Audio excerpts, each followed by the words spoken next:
I'm Becki Zerr, and welcome to Raising Kindness, a podcast all about promoting volunteerism within our community. Join me each month as I'm joined by my 12-year-old son, Bennett, and his friends, demonstrating that together, despite my vision loss, we can definitely make a positive difference in others' lives. We may not always know what we're doing precisely, but we're going to learn, meet new people, and have a lot of fun during the process.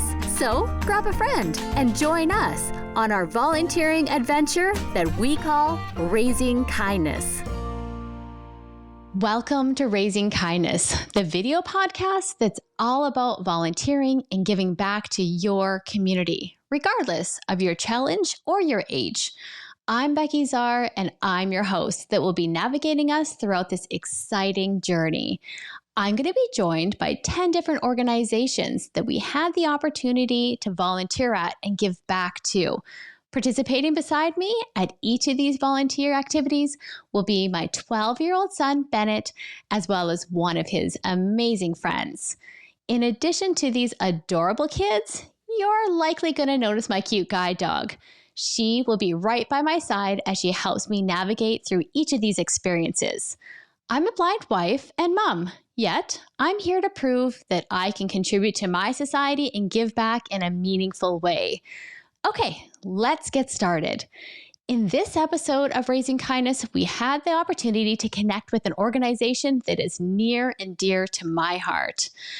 As a person living with vision loss, I have to say that I've received so much support from the CNIB over the years.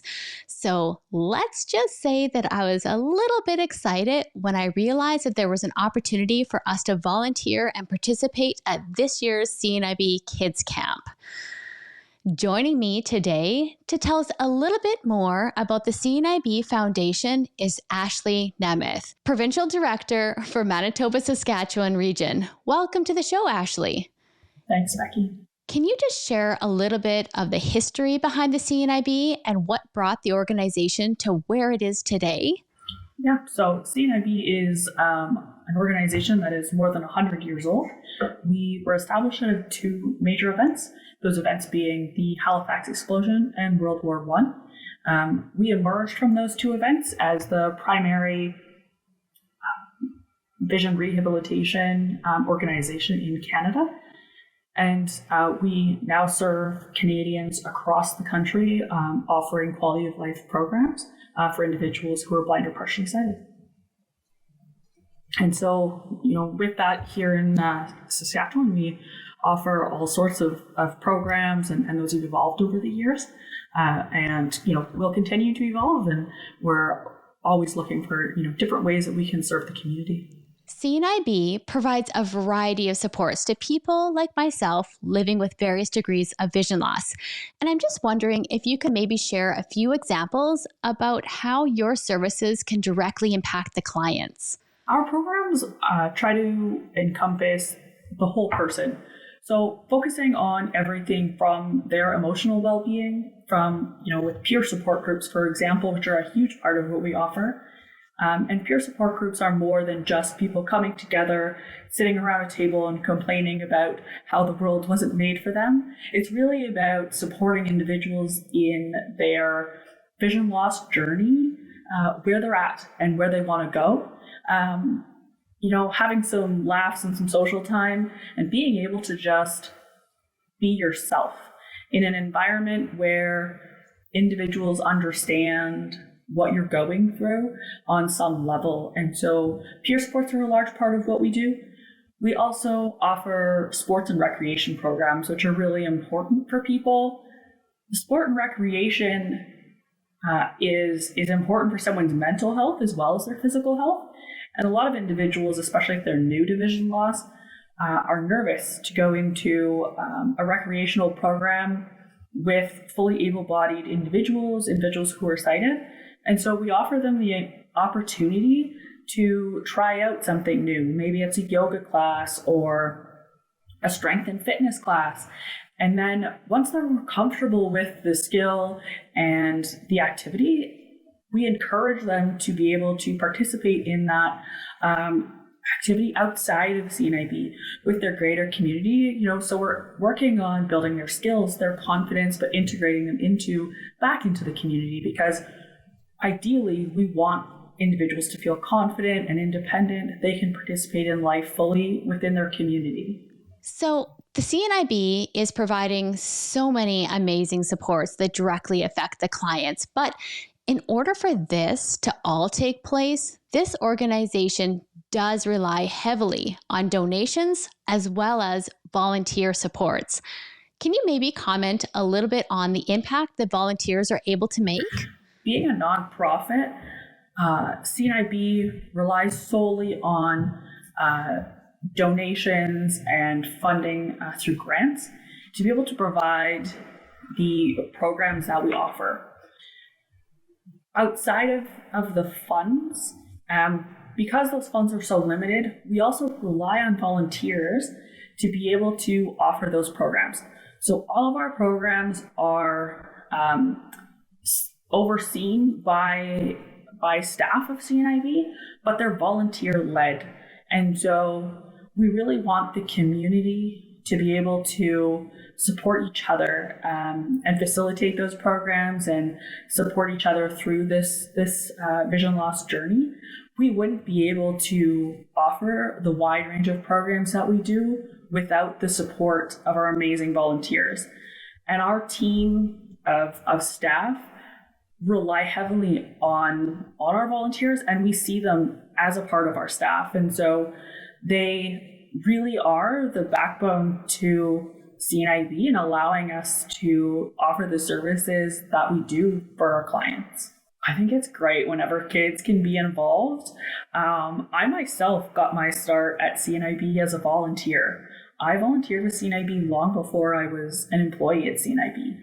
And once I was employed, when you work in nonprofit, many people know, your family becomes your extra employees. So my kids have also been voluntold, to help out over the years. And I think allowing kids to volunteer and, experience different things, like working with individuals who have a disability, builds, empathy and kindness within our youth. And I think it's such a huge asset to our kids going into as they grow and build their careers and figure out what they want to do. I think, there's a lot of empathy and kindness missing today that we see. And so having, youth be involved is huge. And I think it also allows them to understand a little bit better that,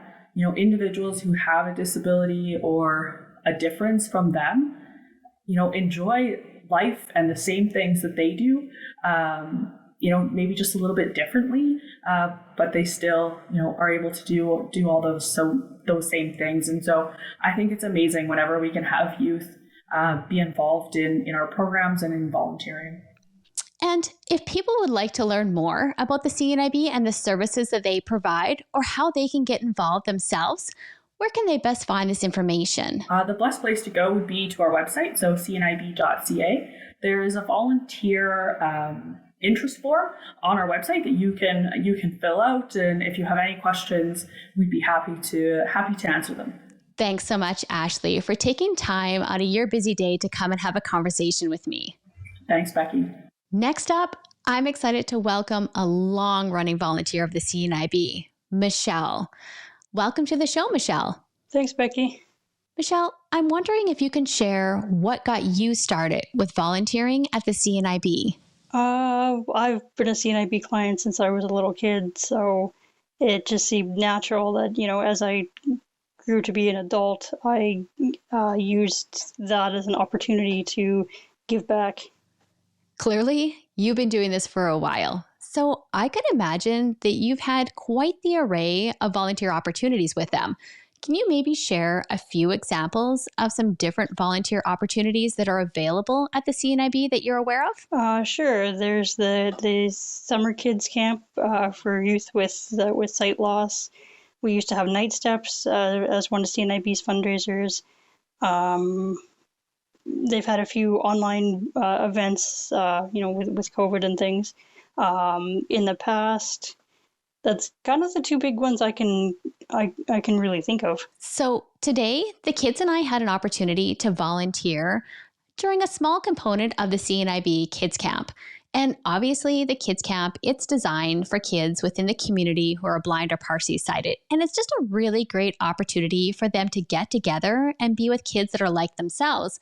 And I have to say just how much laughter and happiness was just flowing through that entire environment. It was just so much fun for everybody. But I'm just curious, Michelle, from your perspective, what impact do you think that volunteers can make on participating in things like the Kids Camp?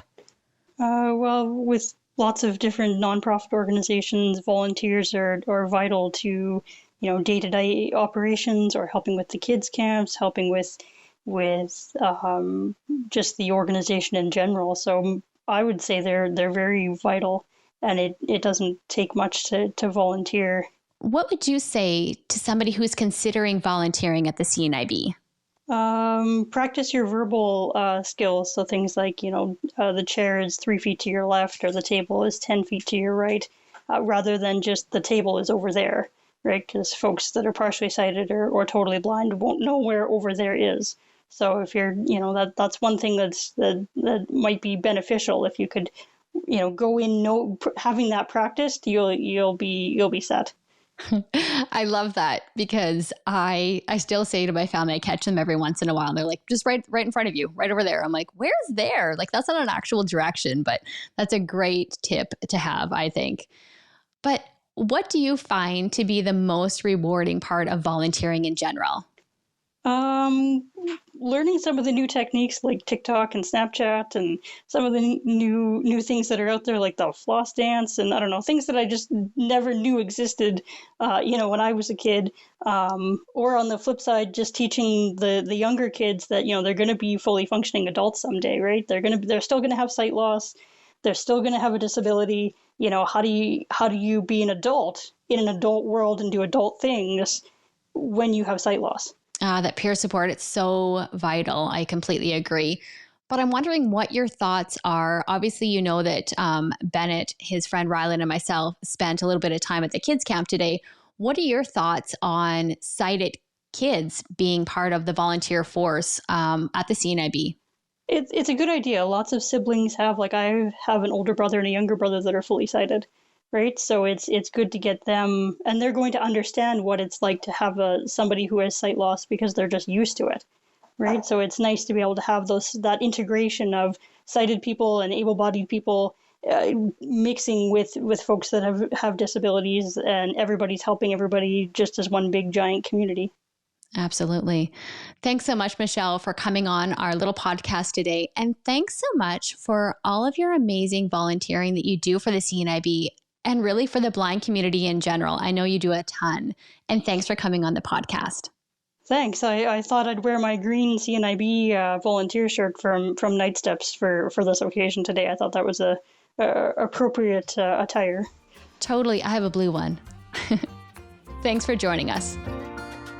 Well, we've made it to the part of the show where the kids are about to be unleashed. There's no filter, no rehearsing, but rather only the pure, honest thoughts of what the kids thought of their volunteer experience. Today, I have with me my son, Bennett, whom you will see with me at each episode of Raising Kindness. And I also have one of Bennett's friends, who will take turns appearing throughout the various episodes.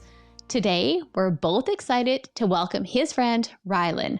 Welcome to the show, guys. Thank you. Thank you. So this was both of your first times to volunteer for an organization. And I'm just wondering if we can start off our chat by having you share a little bit about what volunteer activity we participated in and a little bit about our day. So we went to the CNIB Kids Camp, and it was at the Northwest Leisure Center, and we went swimming. We played Uno, and I actually didn't know until we were about halfway through, but the cards had in the top right and bottom left corner, hand corner, it had a little bit of braille, which showed the number and the color, I'm guessing. The kids didn't need to say it out loud because they could see enough to see what the person behind them or what the person played to play their card.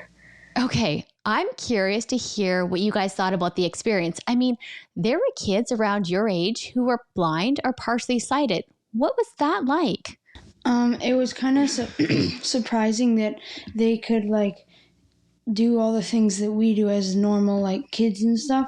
Like they could play basketball in the pool or play Uno with us before we went in the pool. So it was very surprising that they could do all that like normal kids. And they very brutally beat Rylan and I at Uno.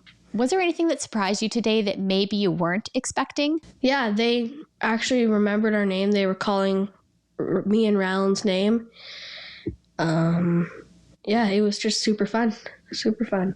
And I have one more thing to add. It was kind of surprising that one of the kids, his name was Keegan, I think. Keegan. And it was surprising that he could play football, as he told us when we were introducing ourselves to him. Yeah.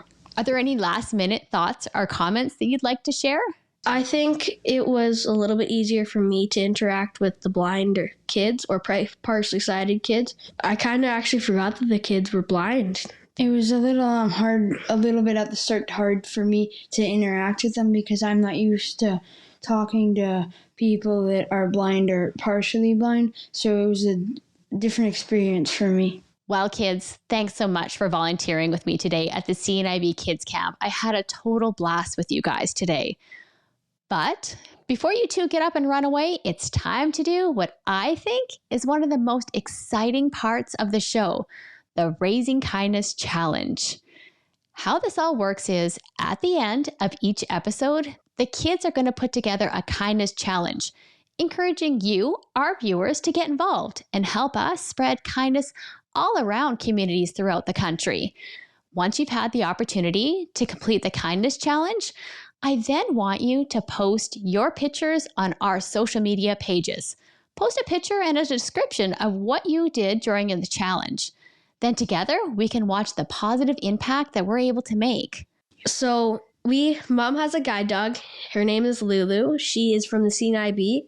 And when I was littler, I went and collected a whole bunch of durable dog toys from all of my family and like a whole bunch of people. And we went and gave it to the CNIB guide dog puppies. And I know that they were so happy. So our challenge for you to do is to go to your local pet store and buy a durable dog toy and bring it to your local CNIB office of your choice and take a picture with you in front of the office with your dog toy and post it to our social media, including a description. It will brighten the dog's day, I know that. I'm looking forward to you guys doing the challenge. Thank you. I love that challenge, you guys. What a fantastic idea. Lulu loves to play with her toys when she's off harness, and I think you're going to make a lot of future guide dogs really happy. My takeaway from today's volunteer experience for me really wasn't too surprising.